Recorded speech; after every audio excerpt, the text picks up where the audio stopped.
ಒಂದು ಊರಿನಲ್ಲಿ ಪ್ರಸಾದ್ ಶಾರದಾ ಅವರ ಕುಟುಂಬ ಬಹಳ ದೊಡ್ಡದು. ಆದರೆ ಅವರ ಆರ್ಥಿಕ ಪರಿಸ್ಥಿತಿ ಮಾತ್ರ ಬಹಳ ಇಳಿದು ಹೋಗಿರುತ್ತದೆ. ಪ್ರಸಾದ್ ಮಾಡಿದ ಸಾಲದಿಂದ ವ್ಯವಸಾಯ ಸರಿಯಾಗಿ ಸಾಗದೆ ಸಾಲಗಳು ಹೆಚ್ಚಾಗಿ ಹೋಗಿರುತ್ತದೆ. ಅದೇ ದುಃಖ, ಅದೇ ಗಾಬರಿ ಪ್ರಸಾದನಿಗೆ.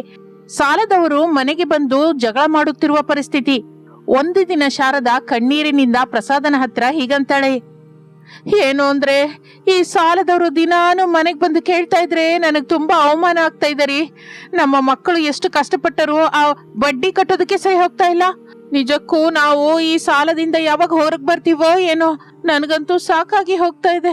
ನಾನಂತೂ ಇನ್ನೂ ತಡ್ಕೊಳಕ್ಕಾಗಲ್ಲ. ನಾನಂತೂ ಏನ್ ಮಾಡ್ಬಲ್ಲೆ ಶಾರದಾ, ನನ್ ಕೈಯಲ್ಲೇನಿದೆ. ಕಾಲ ಕಲಿತು ಬರ್ದೇ ಇರೋದ್ರಿಂದ ಬೆಳೆಯಲ್ಲಿ ನಷ್ಟ ಹೋದ್ವಿ. 3 ಮಕ್ಕಳು ಕೂಡ ಹಗಲು ರಾತ್ರಿ ಕಷ್ಟಪಡ್ತಾ ಇದ್ದಾರೆ. ಆದ್ರೆ ಈ ಸಾಲದ ಭೂತ ನಮ್ಮನ್ ಬಿಡ್ತಾ ಇಲ್ಲ. ನನಗ್ ಕೂಡ ತುಂಬಾ ಭಯವಾಗ್ತಾ ಇದೆ. ಕಡೆಗೆ ನಮ್ಮನೆ ಕೂಡ ಮಾರ್ಬೇಕಾಗಿ ಬರುತ್ತೋ ಏನೋ ಅಂತ. ನಾನು ಬದುಕಿರುವಾಗಲೇ ನಮ್ಮನೆಗೆ ಇಂಥ ಪರಿಸ್ಥಿತಿ ಬರುತ್ತೆ ಅಂತ ಅಂದ್ಕೊಂಡಿರ್ಲಿಲ್ಲ ಶಾರದಾ. ಮಾವಯ್ಯ, ನೀವು ಹಾಗೆ ಅಧೈರ್ಯ ಪಡಬೇಡಿ. ಕಷ್ಟ ಬಂದಾಗ ಎಲ್ಲರೂ ಸೇರಿ ಎದುರಿಸೋಣ. ನೀವು ಅತ್ತೆ ಹೀಗೆ ದುಃಖ ಪಟ್ರೆ ನಾವು ತಡಿಲಾರೆವು. ನಾವು ಬದುಕಿರುವಾಗ ಮನೆ ಮಾರುವವರೆಗೂ ಯಾಕೆ ಹೋಗುತ್ತೆ ಹೇಳಿ, ನಾವಿದ್ದೀವಲ್ಲ.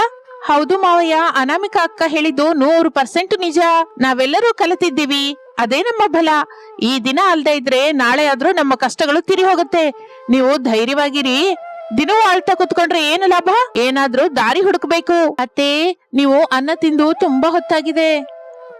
ಬನ್ನಿ, ಸ್ವಲ್ಪ ಅನ್ನ ತಿನ್ನುವರಂತೆ. ನೀವು ಆರೋಗ್ಯ ಹಾಳು ಮಾಡ್ಕೊಂಡ್ರೆ ಮನೇಲಿ ಯಾರಿಗೂ ಪ್ರಶಾಂತತೆ ಇರಲ್ಲ. ಆಗಿಂದ ನೋಡ್ತಾ ಇದ್ದೀನಿ, ಒಂದು ತುತ್ತು ಕೂಡ ಮುಟ್ಟಿಲ್ಲ. ನನಗೆ ಹಸುವೆ ಇಲ್ಲಮ್ಮ ಅಂಜಲಿ. ಮನೆಯಲ್ಲಿ ತರಕಾರಿ ತರೋದಕ್ಕೂ ದುಡ್ಡಿಲ್ಲ. ಹಸಿ ಮೆಣಸಿನ್ಕಾಯಿ ಪಚ್ಚಡಿ ಜೊತೆ ಎಷ್ಟು ಹೊತ್ತು ಅಂತ ತಿಂತೀವಿ. ಮಕ್ಕಳು ಕೂಡ ಸರಿಯಾಗಿ ಅನ್ನ ತಿನ್ನದೆ ಸಣ್ಣಗಾಗ್ತಾ ಇದ್ದಾರೆ. ಅದನ್ನ ನೋಡ್ತಾ ಇದ್ರೆ ಕರುಳು ಚುರುಕನ್ನುತ್ತೆ. ಅಡಿಗೆ ಮನೆ ಹತ್ರ ಅಡಿಗೆ ಪಾತ್ರೆಗಳು ಖಾಲಿಯಾಗಿದೆ. ಅಮ್ಮ, ನೀನ್ ಹಾಗೆ ದುಃಖ ಪಡಬೇಡ, ನಾವಿದ್ದೀವಲ್ಲ. ಈ ದಿನ ಅಡಿಗೆ ಇಲ್ಲ ಅಂತ ನೀನು ದಿಗಿಲು ಪಡಬೇಡ. ನಾನು ಸುರೇಶ್ ಅರುಣನ ಜೊತೆ ಸೇರಿ ನಮ್ಮೂರಿನ ಪಕ್ಕದಲ್ಲಿರುವ ಕೆರೆ ಹತ್ರ ಏನಾದ್ರೂ ಸಿಕ್ಕುತ್ತೋ ನೋಡ್ತೀವಿ. ಅಲ್ಲಿ ಮೀನುಗಳು, ಏಡಿಗಳು ಬಹಳ ಸಿಕ್ಕುತ್ತೆ ಅಂತ ಕೇಳಿದೀನಿ. ಹೌದು ಅಮ್ಮ, ಆ ಕೆರೆಯಲ್ಲಿ ಏಡಿಗಳು ತುಂಬಾ ಇದೆ ಅಂತ ಮೊನ್ನೆ ಯಾರು ಹೇಳಿದ್ರು. ನಾವು ಹೋಗಿ ಒಂದು ದೊಡ್ಡ ಬಲೆ ಹಾಕಿ ತರ್ತೀವಿ. ಈ ದಿನ ರಾತ್ರಿಗೆ ಒಳ್ಳೆ ಊಟ ಮಾಡೋಣ. ನೀನು ಕಣ್ಣೋರ್ಸ್ಕೋ. ಈ ಹೊತ್ತು ಒಳ್ಳೆ ಸಾರಿನಿಂದ ನಾವು ಹೊಟ್ಟೆ ತುಂಬಾ ತಿಂತೀವಿ. ಅಮ್ಮ, ನೀನು ನಗ್ತಾ ಇದ್ರೆ ಮನೆಗೆ ಕಳೆ. ನೀನು ಅಳ್ತಾ ಇದ್ರೆ ನಾವು ತಡಿಲಾರೆವು. ನಾನು ಈಗ್ಲೇ ಹೋಗಿ ಬಲೆ ತರ್ತೀನಿ. ಅಣ್ಣಯ್ಯ, ನೀವು ಕೂಡ ಬನ್ನಿ. ಬೇಗ ಹೋಗಿ ಕತ್ತಲಾಗೋದ್ರೊಳಗೆ ಮನೆಗೆ ಬರೋಣ. ಹಾಗೆ 3 ಮಕ್ಕಳು ಅವರ ತಾಯಿಯ ದುಃಖ ನೋಡಲಾರದೆ ಆ ಊರಿನ ಪಕ್ಕದಲ್ಲಿರುವ ಕೆರೆಗೆ ಹೊರಡುತ್ತಾರೆ. ಅಲ್ಲಿ ಬಹಳ ಹೊತ್ತು ಕಷ್ಟಪಟ್ಟು ಕೆಸರಿನೊಳಗೆ ಇಳಿದು ಒಂದು ದೊಡ್ಡ ಚೀಲದ ತುಂಬಾ ಏಡಿಗಳನ್ನು ಹಿಡಿದುಕೊಂಡು ಮನೆಗೆ ಬರುತ್ತಾರೆ. ಅವರು ಮನೆಗೆ ಬರುವಾಗ ಆಗಲೇ ಕತ್ತಲೆ ಆಗಿರುತ್ತದೆ. ಅನಾಮಿಕಾ, ಇಲ್ಲಿ ಬಾ, ಇಲ್ಲಿ ನೋಡು, ನಾವೇನ್ ತಂದಿದೀವಿ. ಈ ದಿನ ಮನೆಯಲ್ಲಿ ಹಬ್ಬನೋ ಹಬ್ಬ. ಬಂದ್ರೇನ್ರಿ, ಏನಾದ್ರೂ ಸಿಕ್ತಾ? ಅನಾಮಿಕಾ ಚೀಲ ನೋಡಿ ಹೀಗಂತಾಳೆ, ಅಮ್ಮೋ, ಇಷ್ಟೊಂದು ಏಡಿಗಳ? ಏಕದಮ್ ಚೀಲ ತುಂಬಾ ತಂದಿದ್ದೀರಾ? ಇದು ತುಂಬಾ ದೊಡ್ಡದು, ತುಂಬಾ ಚೆನ್ನಾಗಿದೆಯೇ? ಹೌದು ಅತ್ತಿಗೆ, ಕೆರೆಯಲ್ಲಿ ಈ ದಿನ ತುಂಬಾ ಸಿಕ್ಕಿತು. ನಾವು 3 ಒಂದೊಂದು ದಿಕ್ಕಿಗೆ ಹೋಗಿ ತಂದಿದೀವಿ. ನಾವೆಲ್ಲರೂ ಹೊಟ್ಟೆ ತುಂಬಾ ತಿನ್ಬಹುದು. ಅವನಿ, ಎಲ್ಲಿದ್ಯಾ? ಬಾ, ಬಂದು ಈ ಏಡುಗಳನ್ನ ಶುಭ್ರ ಮಾಡೋದಕ್ಕೆ ಸಹಾಯ ಮಾಡು. ಇನ್ನು ಕೆಲವು ಬದುಕೇ ಇದ್ದಾವೆ, ಜಾಗ್ರತೆ. ಬಂದಿರಿ. ಅಮ್ಮೋ, ಇಷ್ಟು ದೊಡ್ಡದಿದೆ. ಈ ದಿನ ರಾತ್ರಿಗೆ ಒಳ್ಳೆ ಔತಣ ಅನ್ನೋ ಮಾತು. ನಾನು ನೀರು ಬಿಸಿ ಮಾಡ್ತೀನಿ, ಬೇಗ ಕ್ಲೀನ್ ಮಾಡ್ಬೋದು. ಅಕ್ಕ, ನಾನು ಕೂಡ ಬರ್ತೀನಿ. 3 ಸೇರಿ ಬೇಗ ಕ್ಲೀನ್ ಮಾಡೋಣ. ಆಮೇಲೆ ಒಳ್ಳೆ ಸಾರು ಮಾಡೋಣ. ಹುಳಿ ಘಮಘಮ ಅನ್ಬೇಕು ಇವತ್ತು. ಅಮ್ಮ, ಏನಮ್ಮಂದ್ರ ಏಡಿಗಳ ಸಾರು ಮಾಡ್ತಾ ಇದ್ದೀರಾ? ನನಗ್ ತುಂಬಾ ಇಷ್ಟ ಅಮ್ಮ. ಆದ್ರೆ ಮನೇಲಿ ಮಸಾಲೆ ಎಲ್ಲ ಇಲ್ವಲ್ಲಮ್ಮ. ಹುಣಸೆ ಹಣ್ಣು ಕೂಡ ಸ್ವಲ್ಪನೇ ಇದೆ. ಹೇಗೆ ಮಾಡ್ತೀರಮ್ಮ ಇಷ್ಟೊಂದು ಏಡಿಗಳಿಗೆ? ರುಚಿ ಬರುತ್ತಾ ನಿಜಕ್ಕೂ? ಅತ್ತೆ, ನೀವೇನು ಗಾಬರಿ ಆಗ್ಬೇಡಿ. ನನ್ನ ಹತ್ರ ಸ್ವಲ್ಪ ಹುಣಸೆ ಹಣ್ಣು ಎತ್ತಿಟ್ಟಿದ್ದೀನಿ. ಮಸಾಲೆಗಳು ಎಲ್ಲ ನಾನು ಕಲ್ಲಲ್ಲಿ ರುಬ್ಬಿ ತಯಾರು ಮಾಡ್ಕೋತೀನಿ. ನೀವು ಕೂತ್ಕೊಳ್ಳಿ. ನಿಮ್ಮ ಸೊಸೆ ಕೈ ಅಡುಗೆ ಹೇಗಿರುತ್ತೋ ನಿಮ್ಗೆ ಗೊತ್ತಲ್ಲ. ನಾನು ಈರುಳ್ಳಿ, ಹಸಿಮೆಣಸಿನ್ಕಾಯಿ ಹಚ್ತೀನಕ್ಕ. ಏಡಿಗಳ ಸಾಂಬಾರಲ್ಲಿ ಈರುಳ್ಳಿ ಹೆಚ್ಚಾಗಿ ಹಾಕಿದ್ರೆ ಸಾರು ಗಟ್ಟಿಯಾಗಿ ಬರುತ್ತೆ.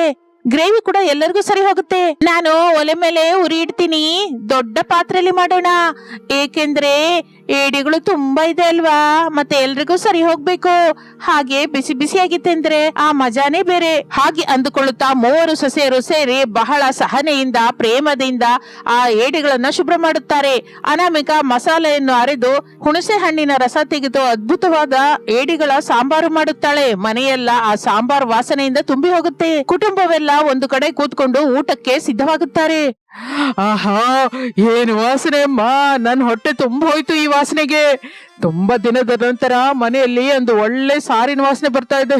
ಅನಾಮಿಕಾ, ನಿನ್ನ ಕೈಯಲ್ಲಿರುವ ಮಹಾತ್ಮನೇ ಬೇರೆ ಅಮ್ಮ. ನಾನ್ ಹೇಳಿಲ್ವಪ್ಪ ಈ ದಿನ ಒಳ್ಳೆ ಊಟ ಮಾಡ್ತೀವಿ ಅಂತ. ಅನಾಮಿಕಾ ಅಡಿಗೆ ಮಾಡಿದ್ರೆ ಆ ರುಚಿನೇ ಬೇರೆ ಲೆವೆಲ್ ಅಲ್ಲಿ ಇರುತ್ತೆ. ನಿಜಕ್ಕೂ ಆ ವಾಸನೆ ನೋಡ್ತಾ ಇದ್ರೆ ಹಸುವೆ ಇನ್ನೂ ಹೆಚ್ಚಾಗಿ ಹೋಗುತ್ತೆ. ಹೌದು ಅಪ್ಪ, ಅವನಿಗೆ ಕೂಡ ಬಹಳ ಸಹಾಯ ಮಾಡಿದಳೆ, ಅದಕ್ಕೆ ಇಷ್ಟು ಬೇಗ ಆಗಿ ಹೋಗಿದೆ. ಇಲ್ಲ ಅಂದ್ರೆ ಆ ಏಡಿಗಳನ್ನ ತೊಳೆಯೋದಕ್ಕೆ ರಾತ್ರಿ ಆಗ್ತಾ ಇತ್ತು. ಅಂಜಲಿ ಕೂಡ ಒಲೆ ಹತ್ರ ಕುತ್ಕೊಂಡು ಉರಿ ಸರಿಯಾಗಿ ನೋಡ್ಕೊಂಡಿದ್ದಾಳೆ. ಬೇಗ ಬಡಿಸ್ಬಿಡಿ ಅತ್ತಿಗೆ, ತಡಿಲಾರ್ದೆ ಹೋಗ್ತಾ ಇದೀವಿ ಹಸುವೆನ. ಬೇಗ ಬಡಿಸ್ರಮ್ಮ, ಹಸುವೆಯಿಂದ ಹೊಟ್ಟೆ ಒಣಗೋಗ್ತಾ ಇದೆ. ತಗೊಳ್ಳಿ ಅತ್ತೆ, ನಿಮಗೆ ಇದು ಬಿಸಿ ಬಿಸಿ ಅನ್ನದಲ್ಲಿ ಈ ಏಡಿಗಳ ಸಾರು ಹಾಕೊಂಡು ತಿನ್ನಿ.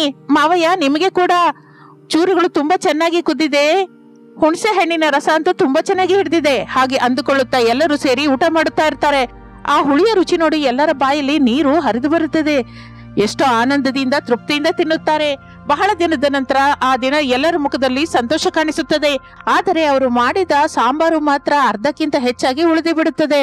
ಅಕ್ಕ, ಸಾಂಬಾರ್ ರುಚಿ ಮಾತ್ರ ಸಖತ್ತಾಗಿದೆ, ಆದ್ರೆ ನೋಡು ಇನ್ನು ದೊಡ್ಡ ಪಾತ್ರೆಯಲ್ಲಿ ತುಂಬಾ ಹುಳಿ ಮಿಕ್ಕೋಗಿದೆ. ನಾವೆಲ್ಲರೂ ಹೊಟ್ಟೆ ತುಂಬಾ ತಿಂದಿದೀವಿ, ಆದ್ರೂ ಇನ್ನೂ ಇಷ್ಟು ಮಿಕ್ಕಿದೆ. ನಾಳೆಗಿದು ಹಾಳಾಗೋಗುತ್ತೆ ಏನೋ, ಇಲ್ಲಾಂದ್ರೆ ಟೇಸ್ಟ್ ಕೂಡ ಬದಲಾಗಬಹುದು. ಹೌದು ಅಕ್ಕ, ಏಡಿಗಳು ಹೆಚ್ಚಾಗಿದೆ ಅಂತ ನಾವು ಬಹಳ ಹೆಚ್ಚಾಗಿ ಮಾಡಿಬಿಟ್ವಿ. ಈಗ ಇದನ್ನ ಏನ್ ಮಾಡೋಣ? ಬಿಸಾಕಕ್ಕಾಗಲ್ವಲ್ಲ, ಎಷ್ಟೋ ಕಷ್ಟಪಟ್ಟು ತಂದ ಆಹಾರ. ಯಾರಿಗಾದ್ರೂ ಕೊಡೋಣ ಅಂದ್ರೆ ಈ ರಾತ್ರಿ ಹೊತ್ತು ಯಾರು ತಿಂತಾರೆ? ನನ್ಗೊಂದು ಆಲೋಚನೆ ಬಂತು. ಈ ಬಿಸಿ ಬಿಸಿ ಏಡಿಗಳ ಸಾರನ್ನ ನಾವು ಏನಕ್ಕೆ ಪಕ್ಕದ ಊರಿನಲ್ಲಿ ತಗೊಂಡೋಗಿ ಮಾರಬಾರ್ದು? ನಾವು ಇಷ್ಟು ರುಚಿಯಾಗಿ ಮಾಡಿದೀವಲ್ಲ, ಜನವಂತೂ ಖಚಿತವಾಗಿ ಇಷ್ಟಪಡ್ತಾರೆ. ಏನಂತ ಇದೆಯಮ್ಮ ಅನಾಮಿಕಾ, ನಾವು ಅಡುಗೆ ಮಾಡಿ ಹೊರಗೆ ಮಾರೋದಾ? ಇದು ಯಾವತ್ತೂ ನಡಿಲಿಲ್ಲಮ್ಮ ನಮ್ಮ ಮನೆಯಲ್ಲಿ, ಇದು ಯಾವತ್ತೂ ಆಗಲ್ಲ ಬಿಡು. ಯಾರಾದ್ರೂ ನೋಡಿದ್ರೆ ಏನಂದ್ಕೋತಾರೆ? ಹಳ್ಳಿಯಲ್ಲಿ ಹೆಂಗಸ್ರೆ ಹೋಗಿ ಸಾರು ಮಾರೋದೇನೋ ಅಂತ ಅಂದ್ಕೊಳ್ಳಲ್ವಾ?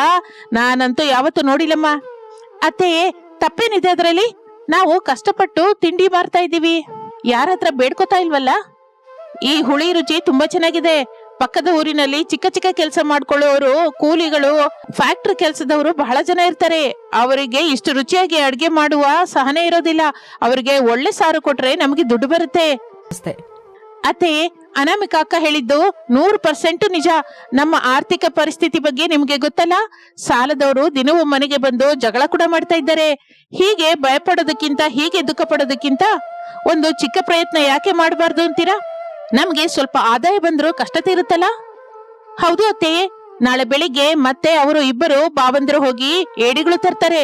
ನಾವು ಮೂವರು ಸೇರಿ ಇನ್ನು ದೊಡ್ಡ ಮಾತ್ರದಲ್ಲಿ ಈ ಹುಳಿ ತಯಾರು ಮಾಡ್ತೀವಿ. ಆ ಪಕ್ಕದ ಊರಿಗೆ ಹೋಗಿ ಮಾರ್ಕೊಂಡು ಬರ್ತೀವಿ. ನಮಗೆ ಬಂದ ಲಾಭದಿಂದ ಸಾಲ ತೀರಿಸಬಹುದು. ನಾವಂತೂ ನಿಮ್ಗೆ ಜೊತೆಯಾಗಿರ್ತೀವಲ್ಲ, ಎಂತಹ ಕಷ್ಟವಾದ್ರೂ ನಾವು ಮಾಡ್ತೀವಿ. ಶಾರದಾ, ಸೊಸೆರ್ ಹೇಳೋದು ನಿಜಾನೇ ಅಲ್ವಾ? ನಮ್ಮ ಈಗೋ ನಾಚಿಕೆ ಪಕ್ಕಕ್ಕಿಟ್ರೆ ಒಳ್ಳೆ ದಾರಿಯಲ್ಲೇ ನಡೆಯೋಣ. ನಮ್ಮ ಸೊಸೆಯರು ಎಷ್ಟು ಬುದ್ಧಿವಂತರೋ ನೋಡು. ಜೂಡು, ನಾವು ಅವರಿಗೆ ಸಪೋರ್ಟ್ ಮಾಡ್ಬೇಕು. ಕೆಟ್ಟ ಕೆಲಸ ಮಾಡಿದ್ರೆ ನಾಚಿಕೆ ಪಡ್ಬೇಕು ಹೊರತು ಕಷ್ಟಪಟ್ಟು ಕೆಲಸ ಮಾಡಿದ್ರೆ ನಾಚಿಕೆ ಏನಕ್ಕೆ? ಅನಾಮಿಕಾ, ನಿನ್ನ ಆಲೋಚನೆ ನಿಜವಾಗಿ ತುಂಬಾ ಚೆನ್ನಾಗಿದೆ. ನಾನೇ ನಿನಗೆ ಸಪೋರ್ಟ್ ಮಾಡ್ತೀನಿ. ನಾಳೆ ನಾವು ಮೂರು ಹೋಗಿ ಕೆರೆಯಿಂದ ಈ ದಿನಕ್ಕಿಂತ ಹೆಚ್ಚಾಗಿ ಏಡುಗಳು ತಗೊಂಡ್ಬರ್ತೀವಿ. ನೀವು ಅಡುಗೆ ಮಾಡಿ ಆ ಪಾತ್ರೆಗಳು ನಾವು ಎತ್ಕೊಂಡ್ಬರ್ತೀವಿ. ಹೌದು, ನಾವು ಆ ಪಾತ್ರೆಗಳನ್ನು ತಗೊಂಡು ಪಕ್ಕದೂರಿಗೆ ಹೋಗಿ ಮಾರ್ತಾ ನಿಮಗೆ ಸಹಾಯ ಮಾಡ್ತೀವಿ. ಈ ಕೆಲಸದಲ್ಲಿ ನಾಚಿಕೆ ಪಡಬೇಕಾದ ಅಗತ್ಯವಿಲ್ಲ. ನಾವು ಸಾಲ ತೀರಿಸಿದ್ರೆ ಸಾಕು, ಜನ ಏನಂದ್ಕೊಂಡ್ರು ನಮಗ ಅನಗತ್ಯ. ಅಣ್ಣ ಹೇಳಿದ್ದು ನಿಜನೇ. ನಾಳೆಯಿಂದ ನಮ್ಮ ಕಷ್ಟಗಳು ತೀರಿ ಹೋಗುವ ಟೈಮ್ ಬಂದಿದೆ. ಅಂಜಲಿ, ನೀನು ಈ ದಿನ ಒಳ್ಳೆ ಮಾತು ಹೇಳಿದೆ. ನಾವು ಮೂವರು ಸೈಕಲ್ ಮೇಲೆ ಪಾತ್ರೆಗಳನ್ನು ತಗೊಂಡು ಹೋಗ್ತೀವಿ. ನೀವೆಲ್ರೂ ಅಂತ ಇದ್ರೆ ನಾನು ಕೂಡ ಇಲ್ಲ ಅನ್ನಲ್ಲಪ್ಪ. ನನ್ನ ಸೊಸೆಯರು ನನಗೆ ಹೆಣ್ಣು ಮಕ್ಕಳಷ್ಟೇ ಸಮಾನ. ಅವರು ನಮ್ಮ ಕುಟುಂಬಕ್ಕಾಗಿ ಇಷ್ಟು ಕಷ್ಟಪಡಲಿಕ್ಕೆ ಮುಂದಕ್ಕೆ ಬರ್ತಾ ಇದ್ರೆ ನಾನೇನಕ್ಕೆ ಬೇಡ ಅಂತೀನಿ. ಸರಿ, ನಾಳೆಯಿಂದ ಈ ಏಡಿಗಳ ಸಾಂಬಾರು ಶುರು ಮಾಡೋಣ.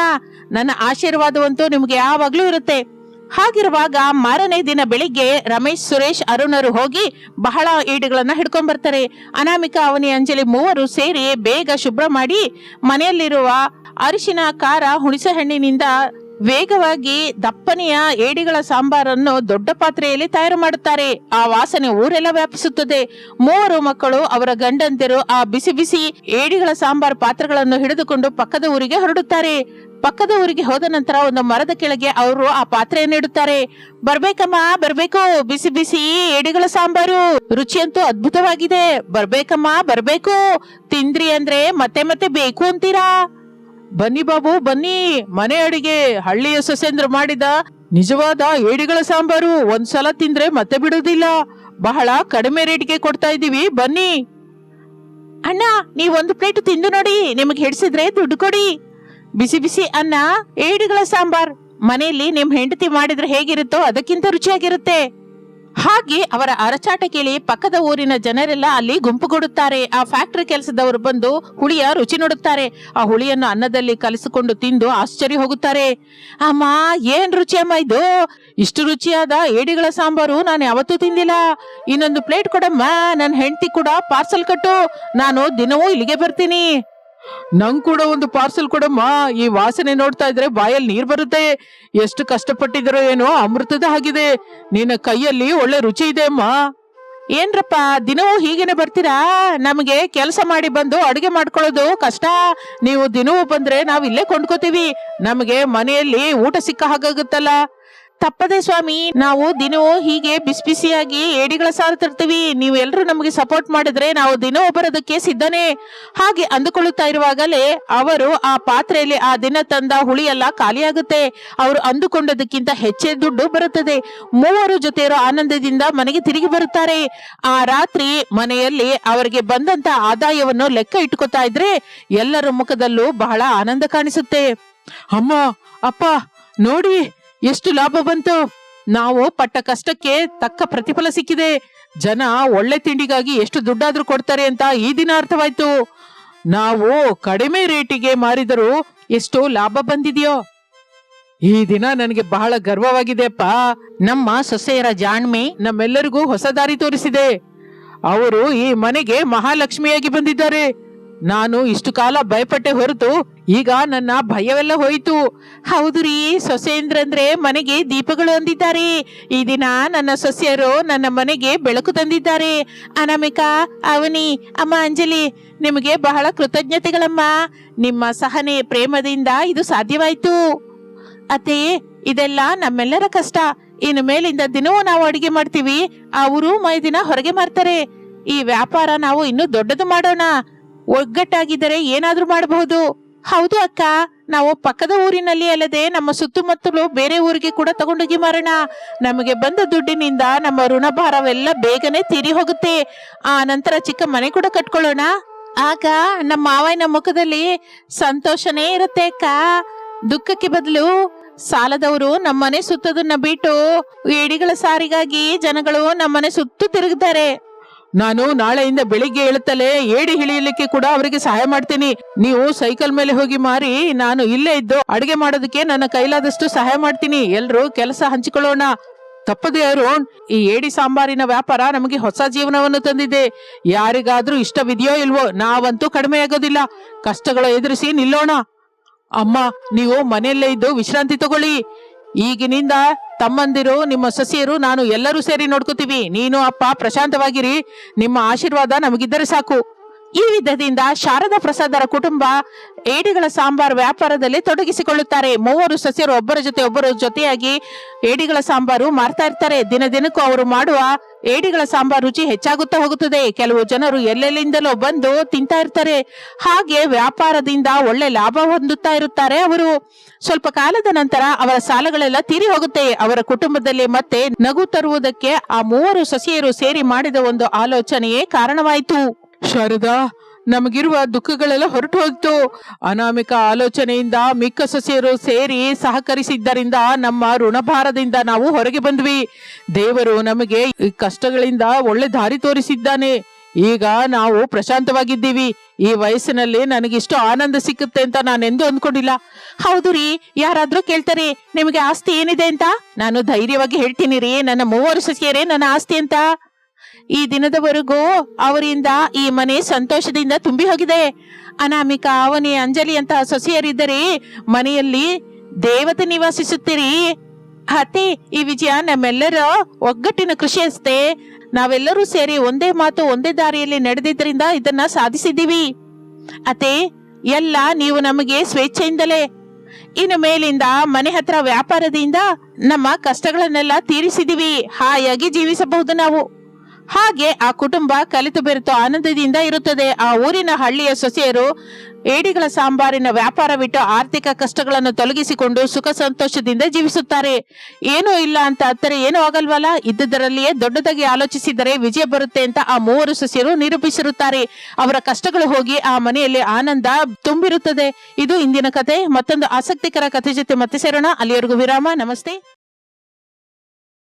ಒಂದು ಪಟ್ಟಣದಲ್ಲಿ ಆಗಲೇ ಬಿರು ಬೇಸಿಗೆ ಶುರುವಾಗಿರುತ್ತದೆ. ಸೂರ್ಯ ತನ್ನ ಪ್ರತಾಪವನ್ನು 10ರಷ್ಟು ಹೆಚ್ಚಿಸಿರುತ್ತಾನೆ. ನಗರದಲ್ಲಿರುವ ಕಾಂಕ್ರೀಟ್ ಭವನಗಳ ಮಧ್ಯೆ ಬಿಸಿ ಗಾಳಿಯು ಬೀಸುತ್ತಾ ಗಾಳಿ ಕೂಡ ಬೆಂಕಿ ಕೆಂಡದ ಹಾಗೆ ಬದಲಾಗಿರುತ್ತದೆ. ಅನಾಮಿಕಾ ನಗರದಲ್ಲಿಯೇ ಹುಟ್ಟಿ ಎಸಿ ರೂಮಿನಲ್ಲಿಯೇ ಬೆಳೆದಿದ್ದರಿಂದ ಆಕೆಗೆ ಈ ಬಿಸಿಲು ಅಂದರೆ ಪ್ರಾಣ ಸಂಕಟವಾಗಿ ಬದಲಾಗಿರುತ್ತದೆ. ನಿರಂತರವಾಗಿ ಎಸಿ ರೂಮಿನಲ್ಲೇ ಇರುವ ಅವಳಿಗೆ ಫ್ಯಾನ್ ಗಾಳಿ ಕೂಡ ಬಿಸಿ ಅನಿಸ್ತಾ ಇರುತ್ತದೆ. ಅನಾಮಿಕಳ ಗಂಡ ರಮೇಶ್ ಕೂಡ ಒಬ್ಬ ಸಾಫ್ಟ್ವೇರ್ ಕಂಪನಿಯಲ್ಲಿ ಜವಾಬ್ದಾರಿಯುತ ಪದವಿಯಲ್ಲಿರುತ್ತಾನೆ. ಹಾಗಿರುವಾಗ ಊರಲ್ಲಿರುವ ರಮೇಶನ ತಂದೆ ತಾಯಿ ಶಾರದಾ ಪ್ರಸಾದರು ಆವಾಗಿನಿಂದ ಆವಾಗ ಫೋನ್ ಮಾಡುತ್ತಾ ಮಗ ಸೊಸೆಯರನ್ನು ಬಾ ಅಂತ ಕೋರ್ಕೋತಾ ಇರ್ತಾರೆ. ಮುಖ್ಯವಾಗಿ ಈ ಬೇಸಿಗೆ ರಜೆಯಲ್ಲಿ ಅವರು ತಮ್ಮ ಹತ್ತಿರವಿದ್ದರೆ ಚೆನ್ನಾಗಿರುತ್ತದೆ ಎಂದು ಶಾರದಾ ಆಸೆ ಪಡುತ್ತಾಳೆ. ಅಮ್ಮ ಅನಾಮಿಕಾ, ಹೇಗಿದೆಯಮ್ಮ ತಾಯಿ? ಬಹಳ ದಿನವಾಯ್ತಮ್ಮ ನಿಮ್ಮನ್ನ ನೋಡಿ. ರಮೇಶು ಬಹಳ ಬ್ಯುಸಿಯಾಗಿರ್ತಾನೆ ಅಂತ ಗೊತ್ತು ಹೊರತು ನಿಮ್ಮ ಮಾವಯ್ಯ ಕೂಡ ದಿನವೂ ಬಾಗ್ಲ ಹತ್ರ ಕೂತ್ಕೊಂಡು ನಿಮ್ ಬಗ್ಗೆ ಕೇಳ್ತಾ ಇರ್ತಾನೆ. ಈ ಬಿಸಿಲಿಗೇನೋ ಸಿಟಿಯಲ್ಲಿ ಆ ರೂಮಿನ ಒಳಗೆ ಇರೋದಕ್ಕಿಂತ ನಮ್ಮೂರಿನಲ್ಲಿ ತೋಟಗಳು ಮರಗಳಿರುತ್ತಲ್ಲಮ್ಮ, ಇಲ್ಲಿ ಬಂದ್ರೆ ಮನಸ್ಸಿಗೆ ಹಾಯಾಗಿರುತ್ತೆ, ಮನಸ್ಸಿಗೆ ತಣ್ಣಗಿರುತ್ತೆ. ಒಂದು 10 ದಿನ ಕೆಲಸವೆಲ್ಲ ಪಕ್ಕಕ್ಕಿಟ್ಟು ಇಲ್ಲೇ ಇರೋ ಹಾಗೆ ಮಾರಮ್ಮ. ನಿನಗಾಗಿ ಅಂತ ಸ್ಪೆಷಲ್ ಆಗಿ ಮಾವಿನ ಹಣ್ಣು ಕೂಡ ಕೊಯ್ದಿಟ್ಟಿದ್ದೀನಿ. ಅಬ್ಬೋ ಅತ್ತೆ, ನಿಮ್ಮ ಪ್ರೇಮಕ್ಕೆ ಧನ್ಯವಾದ. ಆದ್ರೆ ನಿಜಕ್ಕೂ ಸಿಟಿಯಲ್ಲಿ ಪರಿಸ್ಥಿತಿ ಕೇಳಬೇಡಿ. ಬೆಳಿಗ್ಗೆ 10 ದಾಟಿತು ಅಂದ್ರೆ ಸಾಕು, ಕಿಟಕಿ ತೆಗೆದ್ರು ಬೆಂಕಿ ಒಳಗಡೆ ಬರ್ತಾ ಇರೋ ಹಾಗನ್ಸುತ್ತೆ. ಹೊರಗಡೆ ಕಾಲಿಡ್ಬೇಕು ಅಂತಂದ್ರೆ ಚರ್ಮ ಸುಟ್ಟೋಗುತ್ತೆ. ಮನೆಯಲ್ಲಿ 24 ಗಂಟೆ 2 ಎಸಿಗಳನ್ನ ಆನ್ ಅಲ್ಲೇ ಇಡ್ತಾ ಇದ್ದೀವಿ. ಆದ್ರೂ ಸರಿ ಆ ಬಿಸಿ ಕಡಿಮೆ ಆಗ್ತಿಲ್ಲ. ಅಂಥದ್ದು ಈಗ ಊರಿಗೆ ಬರೋದು ಅಂದ್ರೆ ನಿಜಕ್ಕೂ ನನ್ನಿಂದ ಆಗುತ್ತೋ ಇಲ್ವೋ ಅಂತ ಭಯವಾಗ್ತಾ ಇದೆ. ಅಲ್ಲಿ ಹಳ್ಳಿಯಲ್ಲಿ ಕರೆಂಟ್ ಕೊರತೆ ಹೆಚ್ಚಾಗಿರುತ್ತಲ್ವಾ, ಮೇಲಾಗಿ ಹಳೆ ಮನೆಯಲ್ಲಿ ಎಸಿ ಕೂಡ ಇರಲ್ಲ. ಅತ್ತೆ, ನಾನು ಆ ದಗೆಯನ್ನು ಸಹಿಸುತ್ತಾ ಒಂದು ಕ್ಷಣ ಕೂಡ ಇರಲಾರೆ. ಹೌದು ಅಮ್ಮ, ಅನಾಮಿಕಾ ಹೇಳೋದು ಕೂಡ ಪಾಯಿಂಟೇ. ಅವಳು ಬಿಸಿನ ತಡಿಯಕ್ಕಾಗಲ್ಲ. ಚಿಕ್ಕಂದಿನಿಂದ ಎಸಿಗೆ ಅಭ್ಯಾಸ ಬಿದ್ದಿದ್ದಾಳೆ. ಊರಲ್ಲಿ ಫ್ಯಾನ್ ಇಲ್ದಿದ್ರು ಸರಿ, ಆ ಹಂಚಿನ ಮನೆಯಲ್ಲಿ ಗಾಳಿ ಬೆಂಕಿ ಹಾಗೆ ಬರ್ತಾ ಇರುತ್ತೆ. ಅಲ್ಲಿ ಪಡುವ ಕಷ್ಟಗಳನ್ನು ನೋಡಿ ನಾನು ಕೂಡ ಬರೋದಕ್ಕೆ ಎಣಿಸ್ತಾ ಇದ್ದೀನಮ್ಮ. ಅರೆ ರಮೇಶು, ನೀನು ಆ ಸಿಟಿಗೆ ಅಭ್ಯಾಸ ಬಿದ್ದು ನಿನ್ನ ತವರು ಮನೇನ ಮರ್ತು ಹೋಗ್ತಾ ಇದೆಯೇನೋ. ನಿನ್ನ ಅಮ್ಮ ಅಲ್ವಾ, ನಿನ್ನ ಕಷ್ಟ ನಂಗೆ ಗೊತ್ತಿಲ್ವಾ? ನಮ್ಮ ಊರಿನ ಬೇವಿನ ಮರದ ಗಾಳಿಗಿಂತ ನಿಮ್ಮ ಎಸಿ ಗಾಳಿ ದೊಡ್ಡದೇನೋ. ತೋಟದಲ್ಲಿ ಈ ಗಾಳಿ ತಗಲಿದ್ರೆ ನಿಮ್ಮ ನಗರದ ಕೊಲೆಸ್ಟ್ರಾಲ್ ಎಲ್ಲ ಹಾಳಾಗಿ ಹೋಗಲ್ವಾ? ನಿನ್ ಮೇಲಿರುವ ಆಸೆ ಇಟ್ಕೊಂಡು ನಾವು ನಿನ್ನನ್ನೇ ಎದುರು ನೋಡ್ತಾ ಇದೀವಿ. ಅನಾಮಿಕಳಿಗೆ ಹೇಗಾದ್ರೂ ಬುದ್ಧಿ ಹೇಳಿ ಒಂದ್ಸಲ ಕರ್ಕೊಂಬಾರು. ಅವಳು ಒಂದ್ಸಲ ಬಂದು ನನ್ನ ಪ್ಲಾನ್ ಏನೋ ನೋಡ್ತಾಳಲ್ಲ. ಸರಿ ಅಮ್ಮ, ನಿನ್ನ ಪ್ರೇಮವನ್ನ ಅವಳು ಇಲ್ಲ ಅಂತಾಳೆ. ಹೇಗೋ ಒಪ್ಸಿ 1 ವಾರ ಕರ್ಕೊಂಬರ್ತೀನಿ. ಹಾಗೆಂದು ರಮೇಶ್ ಫೋನ್ ಕಟ್ ಮಾಡುತ್ತಾನೆ. ಆ ನಂತರ ರಮೇಶ್ ಅನಾಮಿಕಳನ್ನ ಎಷ್ಟೋ ಬೇಡಿಕೊಂಡು ಪ್ರಯಾಣಕ್ಕೆ ಒಪ್ಪಿಸುತ್ತಾನೆ. ಹಾಗೆ ಅಂದುಕೊಳ್ಳುತ್ತಾ ಇರುವಾಗ ಕಾರಿನಲ್ಲಿ ಎಸಿ 16 ಡಿಗ್ರಿ ಇಟ್ಟು ಹಳ್ಳಿಯನ್ನು ಸೇರಿಕೊಳ್ಳುತ್ತಾರೆ.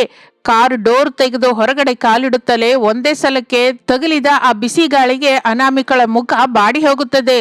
ಕಾಲೆತ್ತಿ ಕಾಲಿಡುವುದಕ್ಕೆ ಕೂಡ ಆಕೆಗೆ ನೀರಸವಾಗುತ್ತದೆ. ಮೈಯೆಲ್ಲ ಬೆವರು ಹಿಡಿದಿದ್ದರಿಂದ ಆಕೆಗೆ ಬೇಸರ ನೆತ್ತಿಗೆ ಹತ್ತಿ ಹೋಗಿರುತ್ತದೆ. ಮನೆಯಲ್ಲಿ ಕಾಲಿಡುತ್ತಲೇ ಹಳೆ ಗಾಡಿಯಿಂದ ಬರ್ತಾ ಇರುವ ಬಿಸಿ ಗಾಳಿ ಆಕೆಗೆ ಉಸಿರು ಕಟ್ಟಿಸುವ ಹಾಗೆ ಆಗುತ್ತದೆ. ಬನ್ನಿಯಪ್ಪ, ಬನ್ನಿ ಬನ್ನಿ. ಏನಮ್ಮ ಅನಾಮಿಕಾ, ಪ್ರಯಾಣ ಚೆನ್ನಾಗಿ ನಡೀತಾ? ಕಾರಲ್ಲಿ ಎಸಿ ಇರುತ್ತೆ, ಆದ್ರಿಂದ ಸುಸ್ತೋ ಅಷ್ಟು ಗೊತ್ತಾಗಲ್ಲ. ಆದ್ರೆ ಹೊರಗಡೆ ಬಿಸಿಲು ಮಾತ್ರ ಮಾಮೂಲಾಗಿಲ್ಲ. ಒಳಗೆ ಹೋಗಿ ಸ್ವಲ್ಪ ತಣ್ಣನೆ ಮಡಿಕೆ ಮಜ್ಜಿಗೆ ಕುಡಿದು ಹಾಯಾಗಿರಿ. ನಿಮಗಾಗಿ ಬೆಣ್ಣೆ ತೆಗೆದ ಒಳ್ಳೆ ಮಜ್ಜಿಗೆ ರೆಡಿಯಾಗಿದೆ. ಮಾವಯ್ಯ, ಕಾರಲ್ಲಿ ಇರೋಷ್ಟು ಹೊತ್ತು ಏನೋ ಲೋಕದಲ್ಲಿದ್ದ ಹಾಗಿತ್ತು. ಆದ್ರೆ ಹೊರಗೆ ಬರ್ತಲೇ ನರಕ ಕಾಣಿಸ್ತಾ ಇದೆ. ಈ ಹಂಚಿನ ಮನೆಯಲ್ಲಿ ಫ್ಯಾನ್ ತಿರುಗ್ತಾ ಇದೆ ಹೊರತು ಅದು ಗಾಳಿನೇ ಕೊಡ್ತಾ ಇಲ್ಲ. ಬಿಸಿ ಮುಖದ ಮೇಲೆ ಬೀಸ್ತಾ ಇದೆ ಮಾವಯ್ಯ. ನನಗೇನೋ ನಿಜಕ್ಕೂ ಉಸಿರಾಡ್ತಾ ಇಲ್ಲ. ರಮೇಶ್, ನಾನು ಮೊದಲೇ ಹೇಳಿದ್ನೋ ಇಲ್ವೋ, ಇಲ್ಲಿರೋದಕ್ಕೆ ನನ್ನಿಂದ ಆಗಲ್ಲ. ತಕ್ಷಣ ಏನೋ ಒಂದು ರೂಮಿನಲ್ಲಿ AC ಇನ್ಸ್ಟಾಲ್ ಮಾಡಿಬಿಡಿ, ಇಲ್ಲ ಅಂದರೆ ನಾನು ಈ ದಿನವೇ ಸಿಟಿಗೆ ತಿರುಗಿ ಹೊರಟೋಗ್ತೀನಿ. ಅನಾಮಿಕಾ, ಸ್ವಲ್ಪ ಹೊತ್ತು ಸಹನೆಯಿಂದಿರು. ಈಗಲೇ ಅಲ್ವಾ ಕಾಲಿಟ್ಟಿದ್ಯಾ? ಶರೀರ ಈ ಬದಲಾವಣೆಗೆ ಹೊಂದ್ಕೊಳ್ಳೋದಕ್ಕೆ ಸ್ವಲ್ಪ ಸಮಯ ಹಿಡಿಯುತ್ತೆ. ಈ ಹಳ್ಳಿಯಲ್ಲಿ ಆಗಿಂದಾಗ AC ಎಲ್ಲಿ ಸಿಕ್ಕುತ್ತೆ? ಎಲ್ರು ಹೀಗೆ ಇರ್ತಾರಲ್ಲ. ನಮಗಾಗಿ ಇಷ್ಟೆಲ್ಲ ಎದುರು ನೋಡ್ತಾ ಇರೋ ಅಮ್ಮನವ್ರಿಗೆ ದುಃಖ ಕೊಡಬೇಡ. ಎಲ್ರು ಹೇಗಿರ್ತಾರೋ ನನಗೆ ಅನಗತ್ಯ ರಮೇಶ್. ನನ್ನ ಚರ್ಮದ ಮೇಲೆ ಬೆವರು ಹರಿತಾ ಇದೆ, ಗಾಳಿ ಆಡ್ತಾ ಇಲ್ಲ. ಅತ್ತೆ, ಕನಿಷ್ಠ ಕೂಲರ್ ಆದ್ರೂ ಇದೆಯಾ? ಈ ಬಿಸಿ ಗಾಳಿನ ನಾನು ಸಹಿಸಲಾರೆ, ನನ್ನಿಂದಾಗಲ್ಲ. ಮನುಷ್ಯ ಬದುಕೋದಕ್ಕೆ ಗಾಳಿ ಬೇಕು ಹೊರತು ಇಂತಹ ಬಿಸಿಲು ಅಲ್ಲ. ಅಮ್ಮ ಅನಾಮಿಕಾ, ನಿನ್ನ ದುಃಖ ನನ್ನ ಮನಸ್ಸಿಗೆ ತಗುಲ್ತಾ ಇದೆ ತಾಯಿ. ತಣ್ಣನೆ ಗಾಳಿ ಬೇಕು ನಿಂಗೆ, ಅಷ್ಟೇನಾ? ಈ ಶರೀರ ಶಾಂತಿಯಾಗಬೇಕು, ಅಷ್ಟೇ ಅಲ್ವಾ ನಿನ್ನ ಆಸೆ? ಈ ಮಧ್ಯಾಹ್ನ ಊಟವಾದ ಮೇಲೆ ನಾನು ಒಂದು ಅದ್ಭುತವಾದ AC ಹತ್ರಕ್ಕೆ ನಿನ್ನ ಕರ್ಕೊಂಡು ಹೋಗ್ತೀನಿ. ಅದು ನಿನ್ನ ಸಿಟಿ ACಗಿಂತ ಕೂಡ 1000 ಪಟ್ಟು ಚೆನ್ನಾಗಿರುತ್ತೆ. ಮೇಲಾಗಿ ಕರೆಂಟ್ ಕೂಡ ಇರೋದಿಲ್ಲ. ಈ ಊರಲ್ಲಿ AC ಎಲ್ಲಿದೆ ಅತ್ತೆ? ಅದು ಕೂಡ ಕರೆಂಟ್ ಹೋದ್ರೂ ಕೂಡ ಕೆಲಸ ಮಾಡುತ್ತಾ? ನನಗೆ ಸಮಾಧಾನ ಮಾಡೋದಕ್ಕೆ ನೀವೇನೋ ಹೊಸ ಕತೆ ಹೇಳ್ತಾ ಇದ್ದೀರಿ ಅಂತ ನನಗೆ ಅರ್ಥವಾಯ್ತು ಬಿಡಿ. ಹಾಗೆ ಅಂದುಕೊಳ್ಳುತ್ತಾ ಇರುವಾಗ ಮಧ್ಯಾಹ್ನ ಊಟದಲ್ಲಿ ಶಾರದಮ್ಮ ಮಾಡಿದ ಅಡಿಗೆಗಳು ಅನಾಮಿಕಳಿಗೆ ಹಿಡಿಸಿದರು. ಆ ಬಿಸಿಲಿನಿಂದ ಸರಿಯಾಗಿ ತಿನ್ನಲಾರ್ದೆ ಹೋಗುತ್ತಾಳೆ. ಮಧ್ಯಾಹ್ನ 2 ಗಂಟೆಗೆ ಬಿಸಿಲು ತಾರಸ್ತಾಯಿಗೆ ಇರುತ್ತದೆ. ಆಗ ಶಾರದಮ್ಮ ಎಲ್ಲರನ್ನು ಕರೆದು ಮನೆಯ ಹಿಂದ್ಗಡೆ ಇರುವ ತಮ್ಮ ದೊಡ್ಡ ಮಾವಿನ ತೋಟಕ್ಕೆ ಕರ್ಕೊಂಡು ಹೋಗ್ತಾಳೆ. ಅಲ್ಲಿ ಒಂದು 100 ವರ್ಷದ ದೊಡ್ಡ ಬೇವಿನ ಮರ, ಆಲದ ಮರ ದೊಡ್ಡದಾಗಿ ವಿಸ್ತರಿಸಿರುತ್ತದೆ. ತೋಟದ ಸರಿಹದ್ದಿನಲ್ಲಿ ಕಾಲಿಡುತ್ತಲೇ ಒಂದು ತಣ್ಣನೆಯ ಗಾಳಿಯ ತರಂಗ ಅನಾಮಿಕಳನ್ನು ತಗುಲುತ್ತದೆ. ಒಂದೇ ಸಲಕ್ಕೆ ಆಕೆ ಶರೀರದಲ್ಲಿ ಬಿಸಿ ಮಾಯವಾಗಿ ಹೋಗುತ್ತೆ. ಅಬ್ಬಬ್ಬಾ ಅತ್ತೆ, ಇದೇನು ಮಾಯೆ? ಹೊರಗಡೆ ಬಿಸಿಲಿನಲ್ಲಿ ನಿಂತ್ರೆ ಪ್ರಾಣ ಹೋಗೋ ಹಾಗಿದೆ. ಆದರೆ ಈ ತೋಟದೊಳಗೆ ಬರುತ್ತಲೇ ಐಸ್ ಚೂರುಗಳು ನಮ್ಮ ಮೇಲೆ ಬೀಳ್ತಾ ಇರೋ ಹಾಗೆ ಎಷ್ಟು ತಣ್ಣಗಿದೆಯೋ. ಈ ಗಾಳಿ ಎಷ್ಟು ಸ್ವಚ್ಛವಾಗಿ, ಎಷ್ಟು ಹಾಯಾಗಿದೆಯೋ. ನೋಡಿದ್ಯಾ ಅಮ್ಮ, ಇದನ್ನೇ ಪ್ರಾಣವಾಯು AC ಅಂತಾರೆ. ಈ ಮರಗಳ ನೆರಳಿನಲ್ಲಿರುವ ತಂಪು ಕಾಂಕ್ರೀಟ್ ಗೋಡೆಗಳ ಮಧ್ಯೆ ಯಾವತ್ತಿಗೂ ಬರೋದಿಲ್ಲ. ಪ್ರಕೃತಿ ಕೊಡುವ ತಂಪಿನಲ್ಲಿ ಆರೋಗ್ಯ ಇರುತ್ತೆ ಅನಾಮಿಕಾ. ನಾನು ಮಂಚ ಇಲ್ಲೇ ಹಾಕಿದ್ದೀನಿ. ಗಾಳಿಗೆ ಅಲ್ಲಾಡ್ತಾ ಇರುವ ಎಲೆಗಳ ಸರಸರ ಶಬ್ದ ಕೇಳುತ್ತಾ ತಣ್ಣಗೆ ನಿದ್ದೆ ಹೋಗು. ಸಿಟಿಯಲ್ಲಿ AC ರೂಮಿನಲ್ಲಿ ಗಾಳಿ ಶಬ್ದ ವಿಕಾರವಾಗಿರುತ್ತೆ ಹೊರತು ಈ ಮರಗಳ ಗಾಳಿ ನಿನಗೆ ಜೋಗುಳ ಹಾಡುತ್ತೆ. ಹೌದು ಅನಾಮಿಕಾ, ಅಮ್ಮ ಹೇಳಿದ್ದು ಅಕ್ಷರಶಃ ಸತ್ಯ. ಈ ಮರಗಳ ಮಧ್ಯೆ ಆಕ್ಸಿಜನ್ ಹೆಚ್ಚಾಗಿರುತ್ತೆ. ಮೇಲಾಗಿ ಈ ಮರಗಳು ಗಾಳಿಯನ್ನ ಆವಿಯ ರೂಪದಲ್ಲಿ ಬಿಡುತ್ತೆ.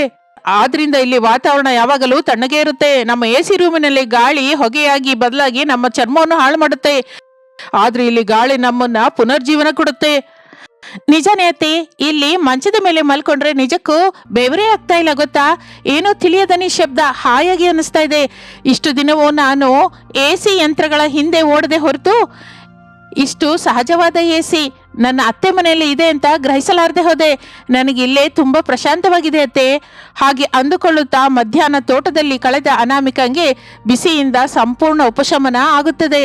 ಆದರೆ ಸೂರ್ಯ ಅಸ್ತಮಿಸಿ ಕತ್ತಲಾಗುವ ಹೊತ್ತಿಗೆ ಮತ್ತೆ ಆಕೆಯಲ್ಲಿ ಹಳೆಯ ಆಂದೋಲನ ಶುರುವಾಗುತ್ತದೆ. ರಾತ್ರಿ ವೇಳೆಯಲ್ಲಿ ರೂಮಿನಲ್ಲಿರುವ 4 ಗೋಡೆಗಳು ಹಗಲು ಎಳೆದುಕೊಂಡ ಬಿಸಿಯನ್ನು ರಾತ್ರಿಯೆಲ್ಲ ಬೀಸುತ್ತಾ ಇರುವುದರಿಂದ ಧಗೆ ಹೆಚ್ಚಾಗಿ ಇರುತ್ತದೆ ಎಂದು ಆಕೆಗೆ ಗೊತ್ತು.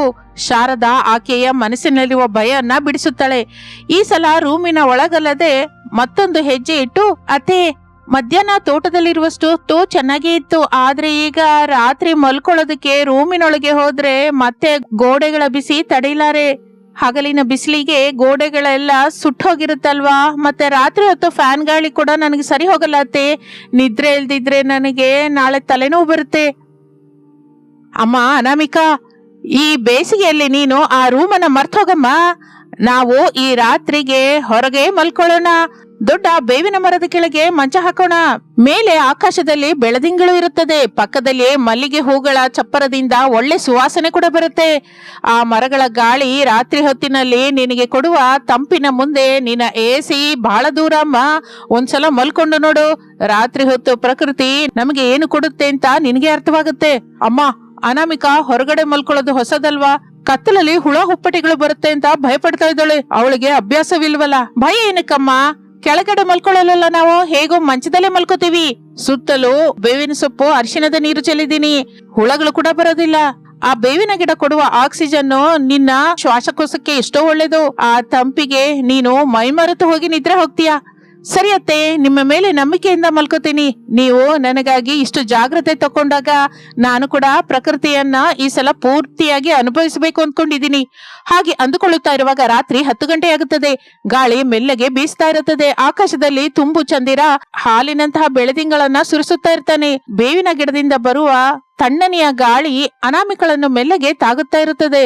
ಪಕ್ಕದಲ್ಲಿರುವ ಮಲ್ಲಿಗೆ ತೋಟದಿಂದ ಬರ್ತಾ ಇರುವ ಸುವಾಸನೆ ವಾತಾವರಣವನ್ನು ರಸರಂಗವಾಗಿ ಬದಲಾಯಿಸಿರುತ್ತದೆ. ಅನಾಮಿಕಾ ಆ ಗಾಳಿಯನ್ನು ಅನುಭವಿಸುತ್ತಾ ಒಳಗಡೆಗೆ ನಿದ್ರೆಗೆ ಜಾರುತ್ತಾಳೆ. ಹಾಗೆ ಅನಾಮಿಕಾ ಕಣ್ಣು ತೆಗೆದು ಅರ್ಧರಾತ್ರಿ ವೇಳೆ ರಮೇಶ್ನನ್ನು ಎಬ್ಬಿಸಿ ಎಷ್ಟೋ ಆನಂದದಿಂದ ಹೀಗಂತಾಳೆ, ರಮೇಶ್, ನೀವು ನಿದ್ದೆ ಮಾಡಿದ್ರಾ? ಒಂದು ಸಲ ಎದ್ದು ನೋಡಿ. ಈ ಗಾಳಿಯನ್ನು ನೋಡ್ತಾ ಇದ್ರೆ ನನಗೆ ಆಶ್ಚರ್ಯವಾಗಿದೆ. ಎಸಿಲಿ ಕೂಡ ಇಷ್ಟು ತಂಪು ಯಾವತ್ತೂ ಬರೋದಿಲ್ಲ. ಅದು ಒಂದು ತರದ ಹುಡಿ ಗಾಳಿ. ಇಲ್ಲಿ ನೋಡಿ ಎಷ್ಟು